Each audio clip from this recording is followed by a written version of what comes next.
Hi guys, আজি কেনেকুৱা গৰম। আজি দুপৰীয়া মই মাইনাক স্কুলৰ পৰা লৈ আহি মাহঁতৰ ঘৰত আহিলোঁ। ঘৰত আহি বাপৰে বাপ, ৰ'দ চাওকচোন কেনেকুৱা ৰ'দ। এই দুদিন মানুহক একদম 12 বজাই দিছে। মই আৰু ঘৰত আহি মায়ে ক'লে যে দৈ আছে, দৈ দি পেলাই তই কিবা লচ্চি বনাই খাওঁ যদি খাওঁ। ময়ো আৰু দেৰি নকৰিলোঁ, তাড়াতাড়ি দৈখিনি লৈ গ্ৰাইণ্ডাৰত মই তাতে চেনি দিলোঁ আৰু অলপ বৰফ আছিলে, আইচ কিউব দি দিলোঁ। আইচ কিউবখিনি দি লৈ তাতে মোৰ ইমান গৰম হৈছে, ময়ো এডোখৰ খাই দিলোঁ আৰু খাই লৈ পেলাই তাতে অলপ ক'লা নিমখ দিলোঁ।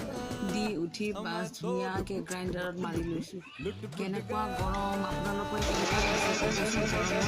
আপোনালোকে এনেকুৱা ঘৰত দৈৰে লচ্চি বনাই খাব, বিৰাট মানে শান্তি লাগি যায় আৰু।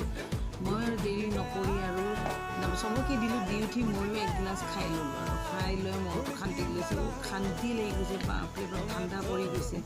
আপোনালোকেও এনেকুৱা গৰমত বেলেগ ঠাণ্ডা ক'ল্ড ড্ৰিংকছ খোৱাত কৰি এনেকুৱা দৈ দি পেলাই ঘৰতে লচ্চি বনাই খাব। আজিলৈ টাটা, বাই বাই।